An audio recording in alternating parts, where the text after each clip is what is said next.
A disciplined imagination is more valuable than a fertile imagination.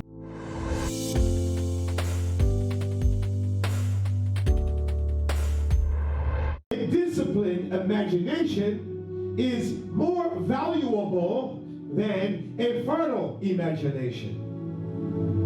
A disciplined imagination is more valuable than a fertile imagination. It's one thing to sense that you have entered into another season in life and begin to imagine what that could look like. But it's a whole nother thing to actually be able to govern your imagination into existence in the material realm. To have an imagination is one thing.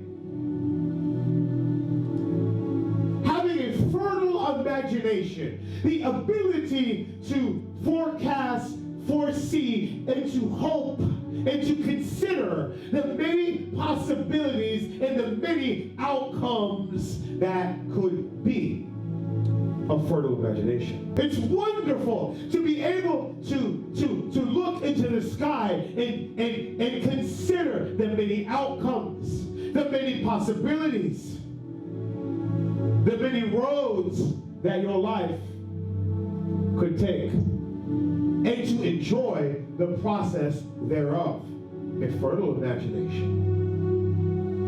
But what do you do when you find out that the hope that you have is actually supposed to be something that you are supposed to do?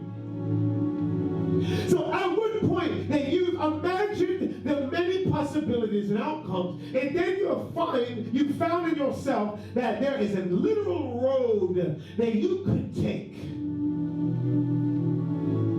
And this road is the gate unto your destiny.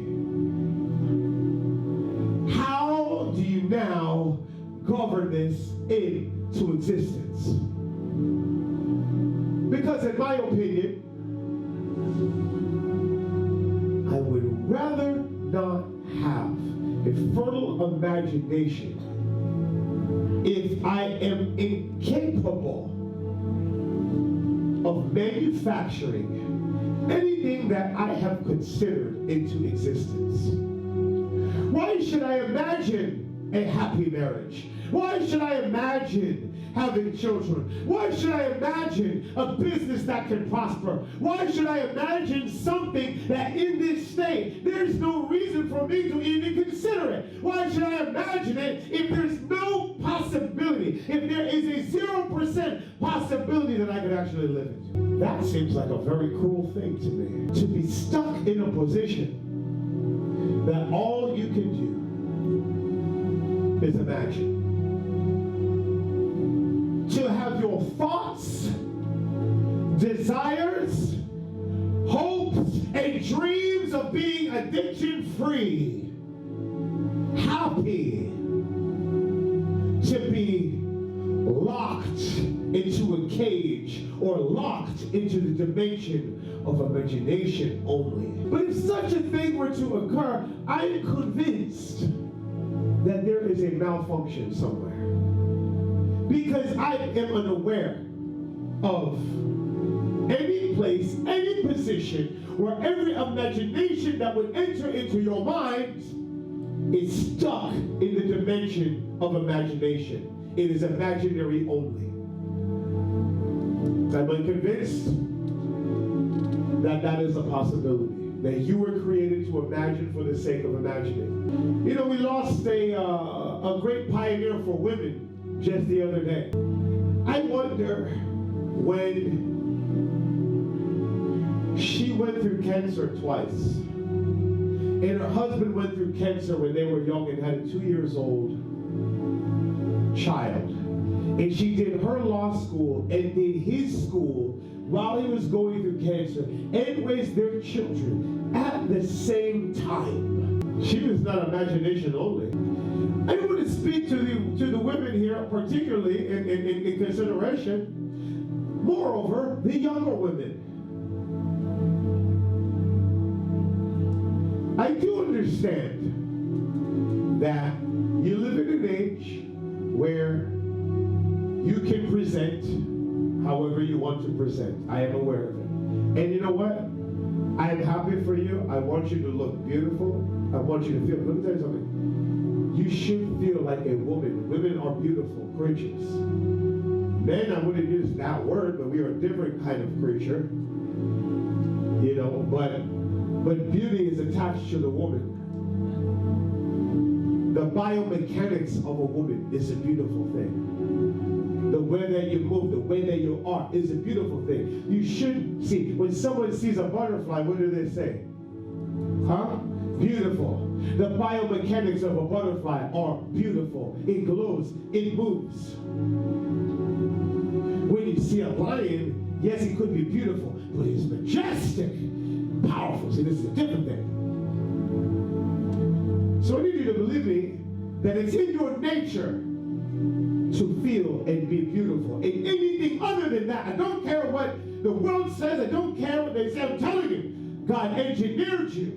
You understand? He engineered certain creatures to emanate a certain aspect of his being.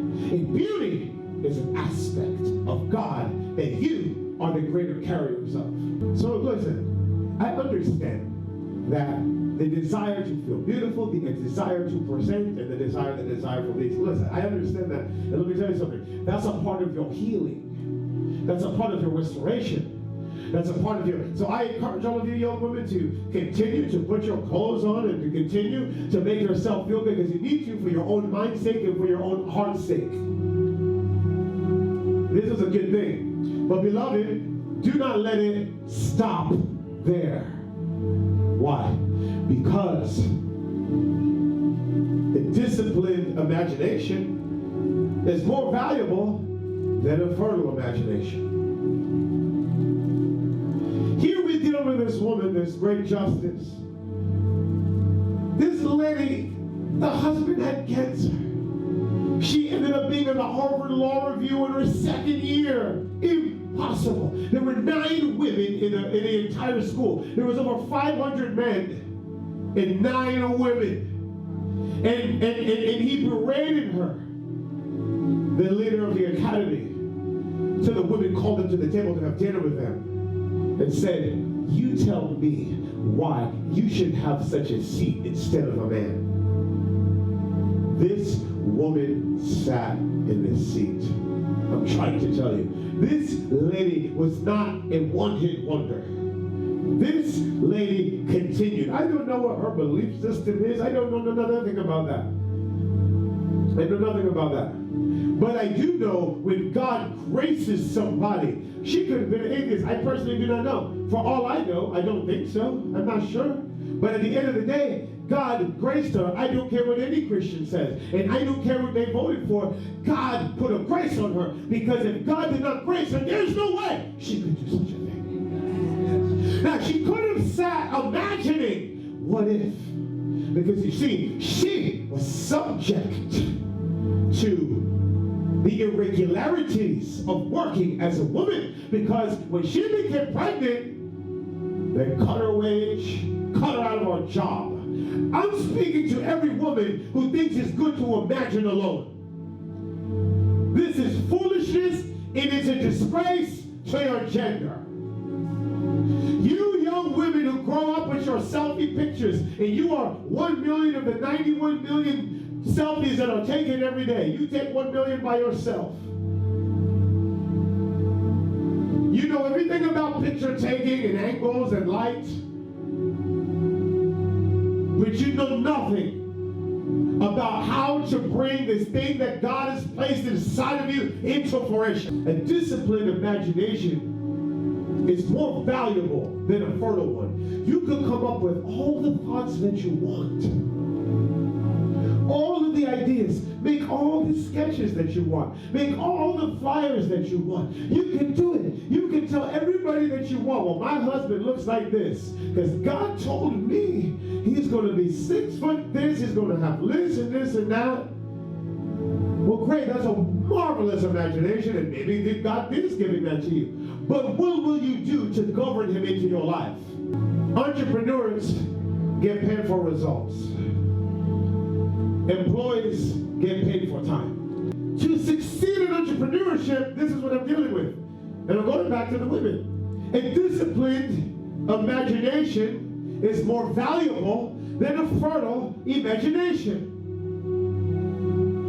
Many people come up with ideas, but few people are willing to discipline them, to bring them, and I said, govern them into existence. Because once you find out that this thing, whatever it is for you, you must hold straight while all the other imaginations are flowing around in your head. While everybody is telling you, could do this, should do this, may do this, always do that, you must be able to hold the wheel straight. Who knows how long? A disciplined imagination. I'm speaking to the women again. A disciplined imagination is more valuable than a fertile imagination. Being able to extract which one of those things that you've imagined and then discipline them, that is the value.